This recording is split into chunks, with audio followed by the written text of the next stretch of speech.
acusando al presidente Putin de rechazar las encuestas incluso para un alto el fuego. Volvamos a la Unión Europea porque han acordado más sanciones contra Rusia por su guerra contra Ucrania. Algo está yendo muy mal en Rusia, no solo en las líneas del frente, sino también para Putin y las madres rusas. La guerra de Rusia en Ucrania ahora se mide no solo en las líneas del frente, sino también en números fríos y duros. Al entrar en el verano de 2025, el recuento del Kremlin, basado en datos oficiales e independientes, asciende a 1,1 millones de bajas. Esta cifra no solo refleja las bajas militares, sino que también revela cuán rápido se están agotando las reservas de recursos humanos de Rusia y cómo el ejército de Putin está acercándose a los límites de la sostenibilidad. Aquí surge la pregunta más crítica. ¿Puede Rusia compensar estas pérdidas enviando de 30,000 a 35,000 nuevas tropas al frente cada mes, o el sistema ya ha colapsado? Los datos del último año proporcionan una respuesta dura a esta pregunta. La pérdida diaria promedio es de alrededor de 200, lo que equivale a 36,000 soldados por mes. Esta cifra, que casi coincide con el supuesto flujo de nuevas tropas del Kremlin, indica que el ejército está constantemente estancado en la línea cero. En otras palabras, los miles de nuevos soldados enviados al frente cada mes están siendo eliminados al mismo ritmo. La ecuación está bloqueada en cero y el sistema no puede expandirse. Para mantener este flujo, el Kremlin ha establecido un mecanismo de incentivos sin precedentes. Los bonos por firmar han aumentado a 400,000 rublos y en Moscú y sus alrededores esta cifra ha subido a entre 1 y 2 millones de rublos. Algunos soldados llegaron al frente con un paquete que valía hasta 5 millones de rublos en su primer año. El salario mensual de un soldado contratado ha alcanzado los 210,000 rublos. Con pagos adicionales en el terreno, esta cifra es varias veces mayor que en el sector civil. Sin embargo, esto no puede explicarse únicamente por el poder del dinero. El Kremlin también vinculó la ley a las líneas del frente. Las regulaciones emitidas en el otoño de 2024 dieron a los acusados en casos penales o sospechosos que aún no habían sido condenados la oportunidad de evitar el castigo al firmar un contrato. Esto creó un flujo constante desde las prisiones y los expedientes de investigación hacia el frente. Cuando se añaden las presiones demográficas a este panorama, la imagen se vuelve aún más clara. La tasa de desempleo de Rusia se sitúa en el 2,5%, lo que significa que el mercado laboral está casi completamente empleado. Cada nuevo soldado enviado al frente es esencialmente un trabajador extraído de la economía. Los salarios promedio parecen estar aumentando con un incremento del 15% registrado entre abril y mayo de 2025. Sin embargo, esto no se debe a un aumento de la productividad, sino a los incentivos inyectados en la economía para reclutar soldados para el frente. En otras palabras, el aumento artificial de los salarios en Rusia es en realidad un subproducto de la economía de guerra. Todos estos mecanismos están funcionando por ahora, pero no pueden ocultar la realidad de las pérdidas en el terreno, porque las muertes por sí solas no explican el panorama completo. Una porción significativa de los heridos no puede regresar al frente. Los análisis de fuentes abiertas indican que entre el 30 y el 40% de los heridos graves están permanentemente incapacitados para regresar al combate. Esto demuestra que las cifras oficiales son más optimistas que la realidad en el terreno. Otro problema crítico es el creciente número de deserciones y actos de insubordinación dentro del ejército. Se han presentado más de 20,000 casos entre finales de 2022 y el verano de 2025. La mayoría de estos casos se presentaron bajo el cargo de abandonar la unidad sin permiso. Los tribunales suelen suspender las sentencias y envían a los soldados de vuelta al frente. Así, la disciplina parece mantenerse en el papel. Sin embargo, en la práctica, está creciendo la percepción entre los soldados de que incluso si soy castigado, terminaré de nuevo en el frente. Este sentimiento está profundizando el colapso moral. La incapacidad de implementar una rotación de manera saludable también está empeorando la situación. Normalmente las tropas deberían ser retiradas para descansar después de cierto periodo, pero debido a las altas bajas, los soldados están siendo mantenidos en el frente continuamente. La fatiga y el colapso psicológico están reduciendo la eficiencia del ejército y aumentando las bajas. El hecho de que una porción significativa de los enviados al frente provenga de regiones de minorías étnicas está creando disturbios adicionales. Las bajas de regiones como Dagestán, Buriatia y Yakutia son desproporcionadamente altas. Las protestas silenciosas y crecientes en los funerales en estas regiones no pasan desapercibidas a pesar de la presión del Kremlin. El problema que enfrenta el ejército ruso hoy no es solo una cuestión de números fríos, sino también un colapso moral. Los soldados están agotados, la sociedad está empobrecida y el Kremlin está intentando mantener la estabilidad a través del dinero, la represión y la flexión de la ley. Sin embargo, los miles de soldados que ingresan al sistema cada mes están desapareciendo al mismo ritmo. La ecuación permanece en cero y esto es insostenible. Además, lo que mantiene a flote la guerra de Rusia en Ucrania no es solo el número de soldados, sino el enorme presupuesto necesario para apoyarlos. Sin embargo, este presupuesto se está volviendo cada vez más frágil. En la primera mitad de 2025, los costos de personal por sí solos superaron los 2 billones de rublos. Para finales del año se proyecta que esta cifra alcance los 4 billones de rublos. Esto equivale aproximadamente al 2% del Producto Interno Bruto del país y casi una décima parte de los gastos federales. En otras palabras, 1 de cada 10 gastos gubernamentales se utiliza directamente para enviar soldados al frente. Calcular el costo de un solo soldado deja el panorama claro. Un soldado que firma un contrato recibe un bono promedio de 1,5 millones de rublos. Con 35,000 soldados, esto equivale a 50,000 millones de rublos por mes solo en bonos por firmar. Además, cada soldado recibe un salario mensual de 210,000 rublos. El costo crece acumulativamente debido a la carga adicional en el presupuesto cada mes por los nuevos reclutas. Al momento de la baja entran en juego los beneficios por fallecimiento. La compensación pagada a la familia de un soldado varía desde 5 millones de rublos a nivel federal hasta 14 millones de rublos con suplementos regionales. Este rubro representó el 6% del presupuesto en 2024. Se espera que esta proporción crezca aún más en 2025 debido al aumento de las pérdidas. Para Rusia, el problema no es solo el tamaño de estas cifras, sino también su impacto en la economía civil. La educación, la atención médica, la agricultura y las inversiones en infraestructura se están recortando debido a esta carga. Las pequeñas empresas están quebrando bajo altas tasas de interés e inflación. El público está luchando por acceder a productos alimenticios básicos, mientras que la situación es relativamente leve en ciudades como Moscú y San Petersburgo. La carga de la guerra se refleja directamente en los gastos de los hogares en las áreas rurales. Mientras los soldados en el frente reciben millones en bonos, los ciudadanos rusos comunes están comprando pan en paquetes de una sola rebanada. Otro factor que exacerba esta presión presupuestaria son las sanciones impuestas por Occidente. En particular, las sanciones secundarias se ampliaron a partir de finales de 2024. El acceso de Rusia a componentes militares críticos se ha vuelto más difícil. Las cadenas de suministro indirectas establecidas a través de China, Armenia, Kazajstán y Kirguistán están operativas, pero el costo de cada componente ha aumentado de 3 a 4 veces. Un componente electrónico que normalmente costaría $100 ahora cuesta de $300 a $400 cuando se obtiene a través de estos canales. En otras palabras, el Kremlin ahora puede producir significativamente menos equipo militar con la misma cantidad de rublos. La industria militar también está luchando. A principios de 2024, Rusia podía producir aproximadamente 100 tanques nuevos por mes. Para el verano de 2025, este número había caído a entre 30 y 35. Esto no se debe únicamente a las sanciones.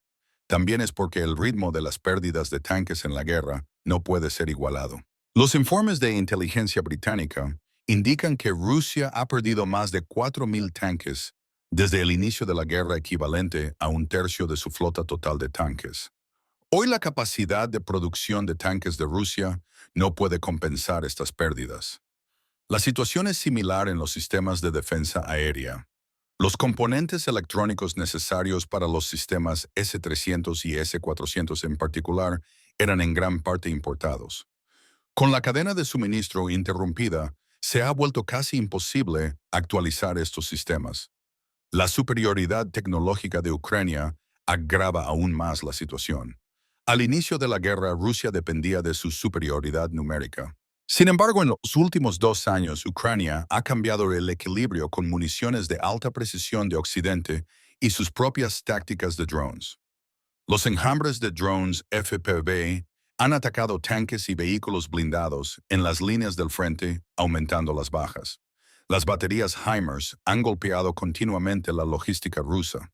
Los misiles ATAK-M6 y Storm Shadow han atacado las líneas traseras de Rusia. Los sistemas de guerra electrónica han desactivado con frecuencia las redes de comunicación militar rusas. Como resultado, cada nuevo soldado enviado al frente por el Kremlin enfrenta a un enemigo más tecnológico, organizado y ágil. La naturaleza de las pérdidas ha cambiado. Los soldados ya no están muriendo solo por fuego de artillería, sino por ataques de precisión, ataques de drones y redadas coordinadas de misiles. Esto explica por qué las bajas permanecen al mismo ritmo. No importa cuánto dinero inyecte el Kremlin o cuántos soldados encuentre, ha perdido su superioridad tecnológica en el campo de batalla. A medida que la economía y la industria militar de Rusia luchan por sostener su fuerza humana, el equilibrio de poder en la guerra se vuelve cada vez más frágil. Los soldados son enviados al frente con bonos, pero los tanques, misiles y sistemas de defensa para equiparlos están disminuyendo. Las sanciones están aumentando los costos de 3 a 4 veces. Ucrania, por otro lado, está desgastando constantemente al ejército ruso con tácticas de menor costo, pero más efectivas. En resumen, el Kremlin está perdiendo la guerra no solo a través de la mano de obra, sino también a través de la industria y la tecnología. Y esta pérdida está acortando la vida de cada nuevo soldado en el frente. La guerra de Rusia en Ucrania no solo está desafiando el equilibrio militar, sino también toda la estructura de la sociedad. El Kremlin está evitando declarar el reclutamiento directo porque el impacto de 2022 aún está fresco en la mente de las personas.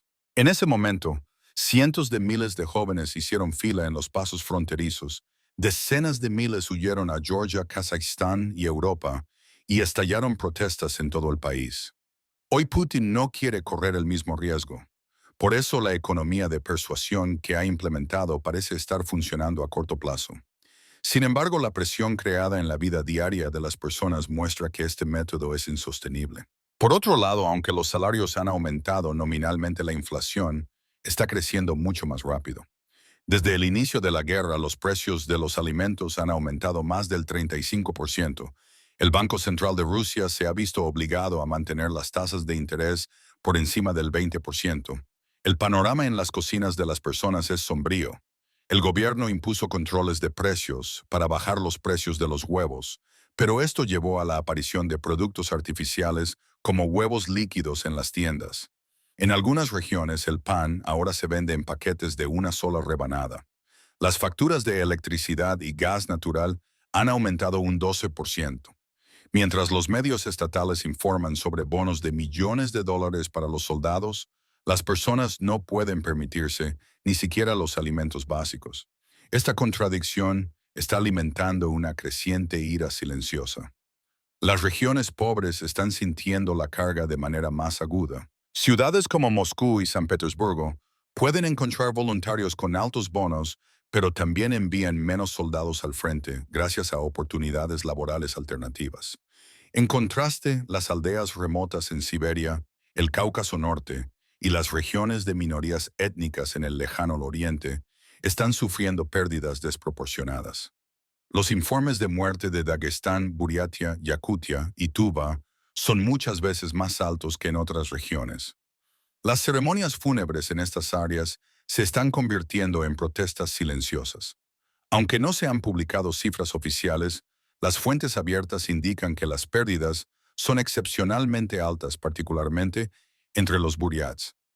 Esta situación sugiere que el Kremlin puede enfrentar problemas a largo plazo en términos de equilibrios étnicos. Las comparaciones históricas nos ayudan a entender mejor esta situación. La Unión Soviética sufrió enormes pérdidas durante la Segunda Guerra Mundial. Sin embargo, en ese momento, la población era mucho más joven, Las tasas de natalidad eran altas y el Estado había convertido toda la economía en una economía de guerra. La Rusia de hoy no tiene las mismas capacidades. Las tasas de natalidad están cayendo rápidamente, la población está envejeciendo y el mercado laboral se está reduciendo. Además, una porción significativa de la población joven educada abandonó el país cuando comenzó la guerra. Desde 2022, cientos de miles de desarrolladores de software, ingenieros y graduados universitarios han emigrado a Occidente. Esta situación pone en peligro no solo el futuro militar de Rusia, sino también su futuro económico y tecnológico. Hay paralelismos sorprendentes entre la guerra de Afganistán 1979-1989 y la actual guerra en Ucrania. Los soviéticos perdieron aproximadamente 15.000 soldados durante su ocupación de 10 años. Incluso en ese momento, estas pérdidas provocaron una indignación pública significativa y erosionaron la legitimidad del sistema. Hoy las pérdidas en Ucrania son docenas de veces mayores. Las guerras de Chechenia también crearon una ruptura similar, sacudiendo gravemente la autoridad del Kremlin en la década de 1990. Sin embargo, incluso entonces las pérdidas anuales estaban muy por debajo de la tasa actual. Ahora Rusia está perdiendo una pequeña guerra de Chechenia cada mes. Esta situación también amenaza el equilibrio político de Putin. En la actualidad, el Kremlin aún tiene un fuerte mecanismo de control. Los medios estatales están ocultando la verdadera escala de la guerra y las protestas están siendo reprimidas con dureza. Sin embargo, a medida que los números crecen, hay un umbral más allá del cual la represión ya no será suficiente. Se dice que los expedientes sobre insubordinación en el ejército suman decenas de miles. Si este número supera los 1.000 casos por mes y se convierte en un fenómeno generalizado, la disciplina colapsará por completo. Este podría ser un punto de ruptura más crítico que las pérdidas en el frente. Porque la guerra no solo se pierde a través de las bajas militares, sino también a través del colapso de la moral dentro del ejército. Mirando hacia adelante destacan tres escenarios. El primer escenario es la estabilidad a corto plazo. Si el Kremlin continúa ofreciendo altos bonos, flexibiliza la ley y mantiene a la sociedad bajo control con una represión dura, puede mantener este modelo durante unos meses más. Sin embargo, este escenario agravará aún más los costos ya crecientes. El segundo escenario es el colapso económico. A medida que crecen los déficits presupuestarios, las administraciones regionales incumplirán con los pagos de bonos. El flujo de voluntarios disminuirá. Esto dificultará encontrar nuevos soldados para el frente. El tercer escenario es el malestar social. La desobediencia en el ejército aumentará, las protestas de las familias de los soldados se extenderán y una crisis política interna será inevitable para el Kremlin. A largo plazo, la ecuación se vuelve aún más sombría. Si la tasa actual de pérdidas continúa, las bajas totales podrían acercarse a los 2 millones para 2026. Esto no solo sería un desastre militar, sino también una crisis demográfica. La fuerza laboral de Rusia se reduciría aún más, las tasas de natalidad disminuirían aún más y la población envejecería. Una porción significativa de la población habría sido perdida en el frente o habría huido del país. Este escenario amenaza directamente la sostenibilidad del régimen de Putin. El frente ucraniano también juega un papel decisivo en este escenario. Las tácticas de drones de Ucrania, las municiones de precisión de Occidente y las operaciones de sabotaje continúan aumentando las bajas rusas. La capacidad de producción de tanques de Rusia no puede compensar sus pérdidas y sus sistemas de defensa aérea son constantemente atacados. Por lo tanto, no importa cuánto tiempo continúe el flujo de mano de obra del Kremlin, la tasa de bajas en el frente permanece igual. En otras palabras, la ecuación está constantemente bloqueada en cero. Como resultado, la guerra de Rusia en Ucrania se ha convertido ahora en una guerra de números, no de tanques, misiles o estrategias. El Kremlin está enviando 35.000 nuevas tropas al frente cada mes, pero está sufriendo la misma cantidad de bajas durante el mismo periodo.